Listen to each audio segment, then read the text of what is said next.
G'day folks, welcome back to the Buddez podcast. Today's guest, Rosita Rose, is an expert in Instagram. In fact, she built a world-class wedding videography business by understanding how to maximize the social media impact of Instagram. Here's Rosita's story. G'day Rosita, when did your journey begin on social media? Hey Peter, it began many years ago. I run a videography business with my husband. I was posting content online on Instagram, feeling really lost, not really sure what to post. I always thought that it needed to be really polished and look perfect. So I was always hesitant to kind of post things on there because I wasn't kind of sure what the market wanted and what people wanted to see. So it was a very slow start. I was posting nowhere near as often as I needed to. And yeah, it was a very slow start many years ago. So how many years is many years ago? Probably, I would say 7 years ago. Okay, 7 years ago. So 7 years ago, you and your husband start it's a wedding photography business, is that right? Wedding video. Wedding video business. Okay, so not photography, just video. Yes. Okay.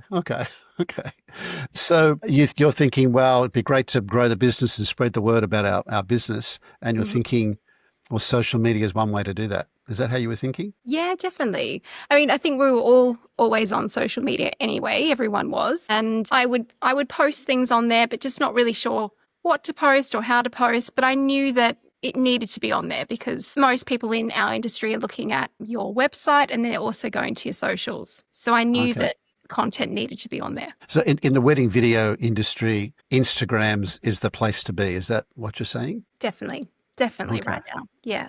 Okay.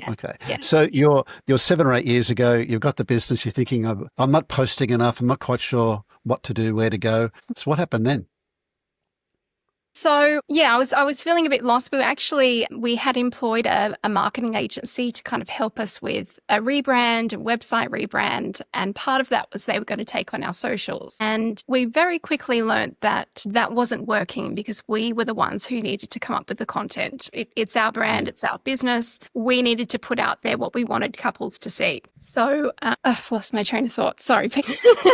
Sorry. I'm wondering, like a lot of people think about agencies and there's lots of schools of thought about when, how, if to employ an agency, because sometimes they're great. I'm not looking at bashing agencies, but I think before you get to the agency stage, you've got to work out what you're briefing them on and what you want them to do. If you've got absolutely no idea at all, it might get really expensive. Yeah.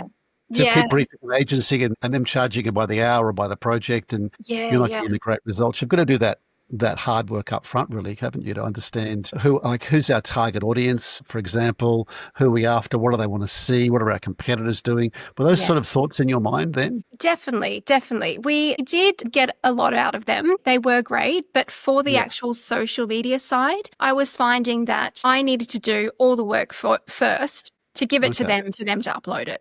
And that portion of their help wasn't quite working. So, because at the end of the day, we need to decide what we want our customers to see, not someone else. Yes. So, we need to make that work. And I guess what it is that makes you unique. Like, because I'm imagining, how long would a regular wedding video be? How long would it be? In time? Yeah. So, we deliver films that are around 7 to 10 minutes long. Okay. And that's what we upload onto platforms like YouTube. Okay. And that's what we deliver to the couples. But then I'll always do a little, almost like a teaser, which will be about a minute long. Okay. And that's what you upload to Instagram? Yeah. Okay.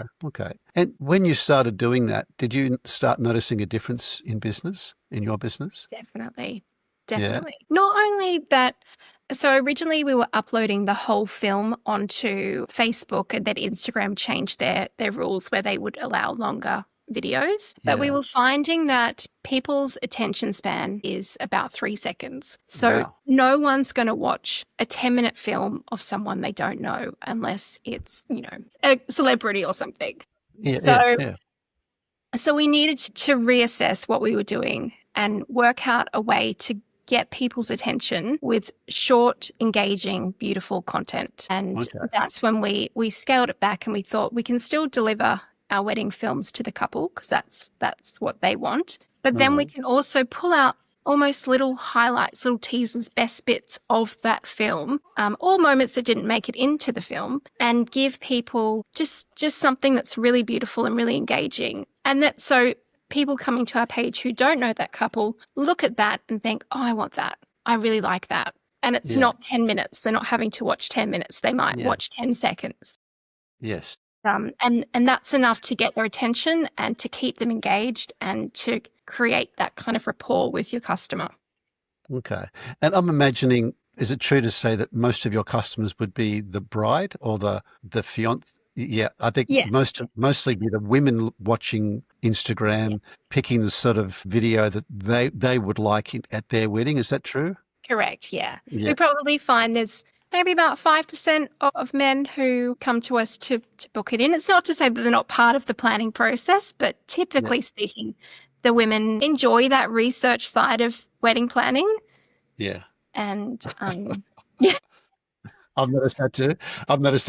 They like the research side of wedding planning. So what do you think? What do you think a bride's looking for in a wedding videographer? Like, what sort of things would she think is important, or do you think she thinks is important? Yeah. Well, I think the beauty of wedding videography and the wedding industry is that there's so many different ways to go. You can get something that's really dramatic and cinematic, or on the other scale of that, you can get something that's really candid and low-key and a backyard wedding as such.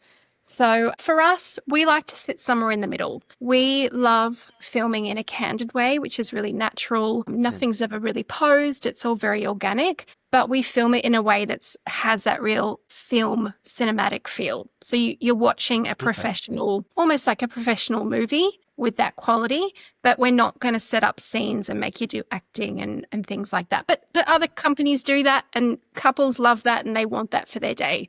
Yeah. We're not so much that.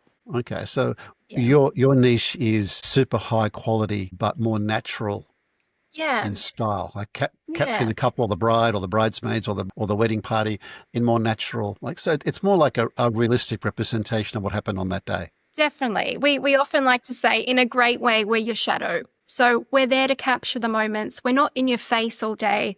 We just want you guys to have the wedding that you've planned, and we're there to capture the whole thing as it happens. But it's done in a really beautiful, candid, professional way. So you're using social media as a lead generator. Is that how it works? So have you got call to action in your video or on your Instagram site? We do often. So I'll have two kind of types of content that I upload. So one is those teasers that we spoke about, where I'm pulling out really beautiful parts of a wedding film and I'm uploading that as a little teaser.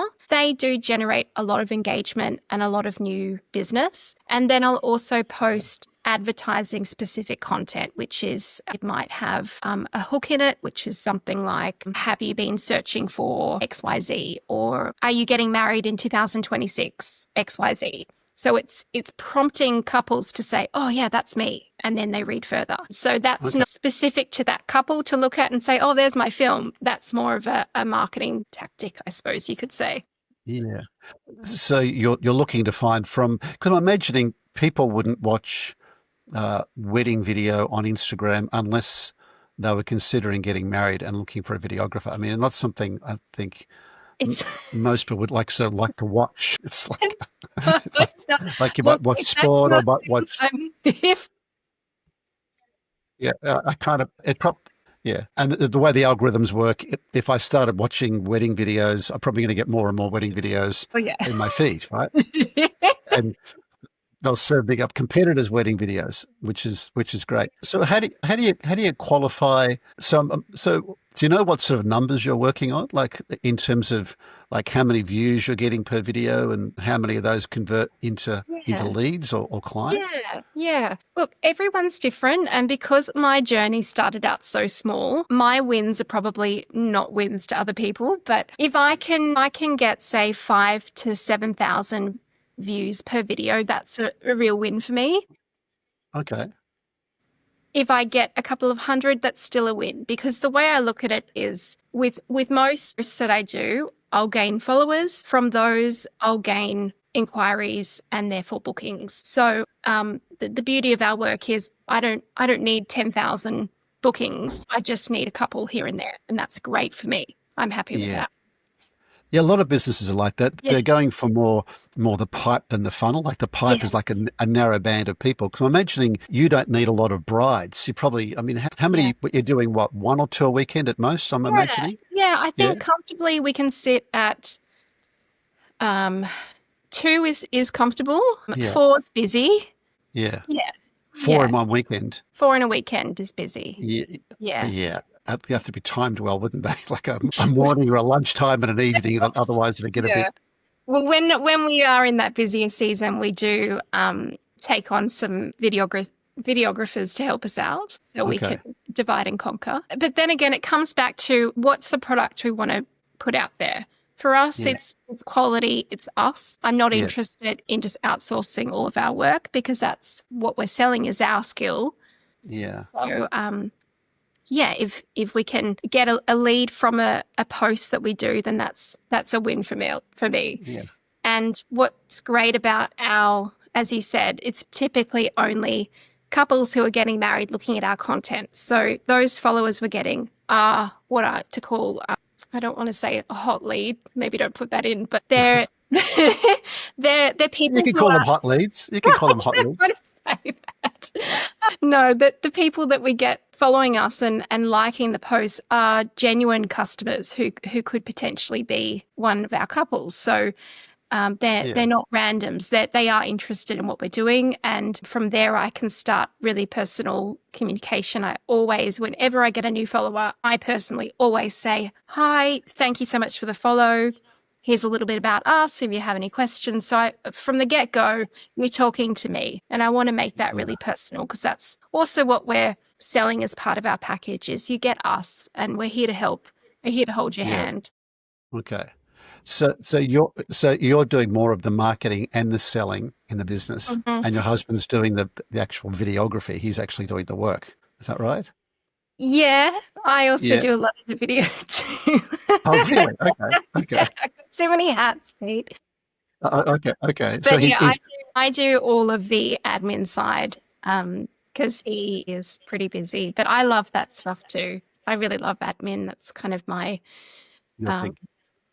thing, I guess. So I'm just thinking about whether you know your numbers. Like you're thinking, we've got a high performing post is say 5,000 views for you. Is that right? About 5,000. That's fantastic. And then from those viewed numbers, how many of those do you think would translate like into a lead? And then from that, how many of those would translate into a customer or a client?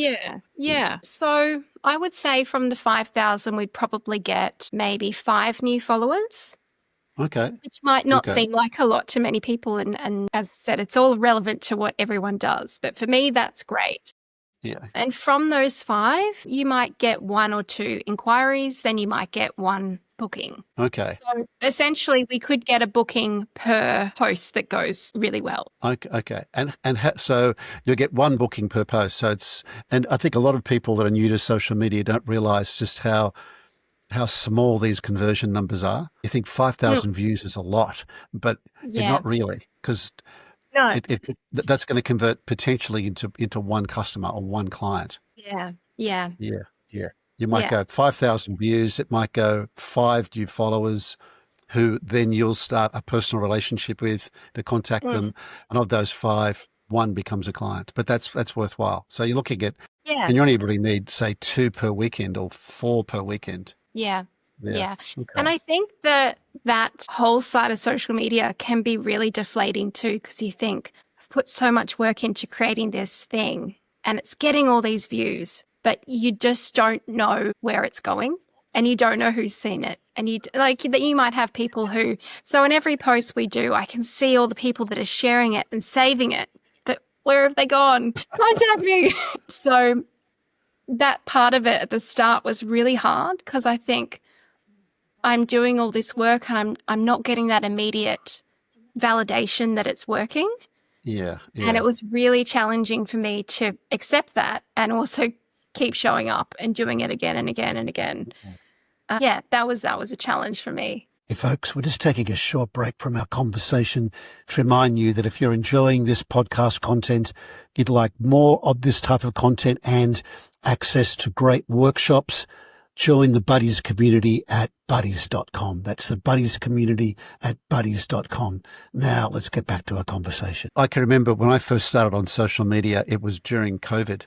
Because my clients were asking me to make video content of workshops and programs. So I started posting content on YouTube, but I was getting like no views or 5, 2, 3, whatever. I was putting a lot of work into these videos. I thought they were really good. I was putting movie clips, all sorts of things into them. And then I spoke to a friend of mine who knows this area very well. And she said, oh, look, talk to me when you get 100 uploaded. I said, 100 videos? She said, yeah. Not till then the algorithm starts noticing you. Otherwise, they just won't notice you. I think you should. 100's a lot. That's a big number. But sure enough, I got to about 50 or 60, and then I started getting more views. I guess obviously the content improves too. You understand more what that audience is looking for, and it is that first few yards is really challenging though, isn't it? Because it is lonely. You're there by yourself putting all this effort into a piece of content, and it gets nothing, right? Yeah. Here's silence. Yeah. Or you might get 5 views, or someone just says something mean to you. You're going to troll saying something mean back. Wow, this is a bit mean, a bit tough. But now because you're in a niche, right? Because you're only posting wedding videos. It's a very narrow niche, and have you found that like being in a narrow niche actually helps you? Because you don't broaden out into anything else, do you? Just wedding videography. Just wedding videography. Yeah. I like that. I think it's really, I know who my target market is. They know who they're looking for too. It's great. I don't have to advertise and try and find markets in all areas of business. I'm just looking for those couples who also are looking for my style as well. As I said before, we are a particular style where we are really candid and natural, and a lot of couples love that and want that. So they'll solely be looking for companies like ours who film in that sort of way, who are like a fly on the wall, but also produce that really cinematic film feel. I love that cinematic word. It sounds like horses riding over hills, and it sounds grand. It sounds awesome. So tell me, Rosita, do you work across any other platforms, or you're really stuck on Instagram? So we always upload our films onto YouTube. Okay. We actually started on YouTube only, and then went to Facebook, and then now onto Instagram. But we still deliver our film on Instagram. Actually, sorry, before that we're on Vimeo, and Vimeo. I remember Vimeo. That's right. Yeah. Does that still exist, Vimeo? Still around, yeah. Still good. Oh, wow. Okay. Moved over to YouTube. And so we upload them onto YouTube, and then from there, that YouTube link pops on our website, and that's where you can see all of our wedding films. Okay. So I guess YouTube's like your library, your repository of all the prior content. And maybe you might have longer content there? Yeah. I guess everything we film there. So some people want just their ceremony done, so that's on there. But basically whatever we deliver to the couples is on there like a library, and then we also deliver that film to them privately via USB in the mail and things like that. So do you have links to your YouTube channel, and I guess YouTube's the most important one, in your Instagram? Do you sell it to see more content? Here's a YouTube link. Do you do that? That's a great idea. We don't actually. Okay. I haven't got that. Yeah, that might be. Yeah, right. Sometimes that's great, but sometimes the algorithm or the platform doesn't like you if you're encouraging people to go off platform, because obviously Instagram wants you to stay on Instagram. Exactly. So long as you can keep people there, they might not like. Sometimes they don't like external links, like taking you off the platform. Yeah. But the approach you're using is work. So what's the next step for the business? Like, what are you planning in the future in social media? I guess you can never stop learning. I always learn from different vendors in the industry, certainly different videographers, different photographers, that it's always changing the way film and photography is working. So it used to be upload a 3-minute clip, then it went to a 10-second clip, then it went to 60 seconds. So the algorithms are constantly changing too as to what they want to put out there to people. So it's always looking at what's out there, adapting your processes to what the market wants at that time. Yeah, okay. And I guess for me as well, I'm very time poor. I find social media is a full-time job. Sure. For Yeah. me personally, one of my biggest things is I just need to be a bit more consistent and allocate the time to put stuff up there because I know that it works. My figures Yeah. have shown me that it works. Okay. Yeah. So how often are you posting, Rosita? I try and post a few times a week. Okay. Yeah. Yeah. Okay. You'd recommend, say, 2 or 3 times a week? Is it where you're at right now? Probably a little bit less because we've been a little busy. Okay. 2 to 3 times a week is a good amount. Yeah, that's what they recommended. They recommend 3 times a week. And you can also work out when your particular viewers are on the platform and work out when a good time to drop the content is. Yeah. Like whether I'm imagining brides, it might be evenings, might be weekends. They might be Yeah. watching on Instagram more than they are, say, during the working day or. Yeah. Because they Although wouldn't. that as well constantly changes. It used to be like a Wednesday night was the highest time Wow. that brides were or gay couples were looking. That was bride night. Wednesday night was bride night.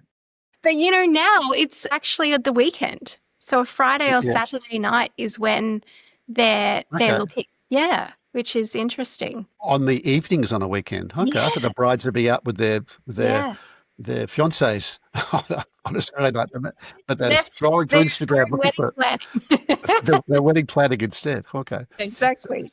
So what would be, if there's someone listening to this, Rosita, that's thinking, oh, look, I'd like to really launch into social media marketing. I know I should, but I'm at that cusp right now. What would you encourage? What would your advice be? What would you encourage them to do? Oh, definitely do it. Absolutely. Okay. Like there's if you just look at the statistics alone, I'm sure that I'm one of these people, I'm sure you are, that over 75% of consumers research products or brands on social media before they buy. So if you're not on social media actively, you're missing out on engagement, customers. So I think so much of social media and what businesses will benefit from thinking is putting content out there. It's not always going to generate a sale, but you're getting in front of people. So I know for me, not every couple is going to say, oh, I found you, bang, book. But they might remember me and think of me when they need me. And that's the same as any business. If you're selling teapots, you might be thinking, I don't need that now, but I really liked that and I'm going to remember that and I'm going to remember it for when I need to buy a teapot later on. So it's getting consistent with your marketing and your content, and it doesn't have to be professional. It can be anything. That's true. I think that love that. the production standards have definitely jumped even since I've been on social media for the past 6 years, maybe. Or I've noticed production values have fallen, and actually people that have more like real content, like walking around a warehouse or like at walking around a wedding, that gets more views than the highly stylized, structured content. People love a behind the scenes insight as to what your business does. Like I one of the biggest reels I ever posted, which had huge reviews, was me packing a box that contained, so with every wedding film we do, we give them a USB with their film and their raw footage, and I pack popcorn and chocolates and everything into a box and seal it, put a label on, and off it goes. Me doing that to funky music got so many views. They just love it. People love to get a little insight into your business. And I know myself, I love to watch come to work with me for a day. And it could be a videographer just packing their bag or going about their day, whatever their work is. And it's just a behind the scenes real. How it goes. Real. Yeah. It's real. I remember when my daughter started a business, she started it probably 8 years ago, 8 years ago. She was selling, it was a t-shirt business, and it was called Enough, like Are You Enough? It was about building young women's self-esteem. And when we made our first sales, she'd be there on the dining room table with all the t-shirts laid out, tissue paper. Yeah. She had, and she would write individual cards to each person who bought a t-shirt, like say, "Dear Rosita, thank you for your purchase. I hope you really enjoyed this for your blah, blah, blah. Love, Belle," my daughter.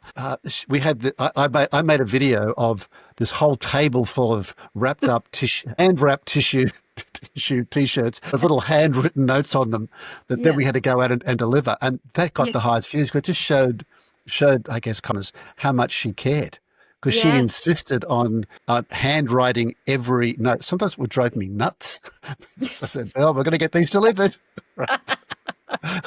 can't spend all night writing notes, but that's important. That's It important, is isn't it? important. Yeah.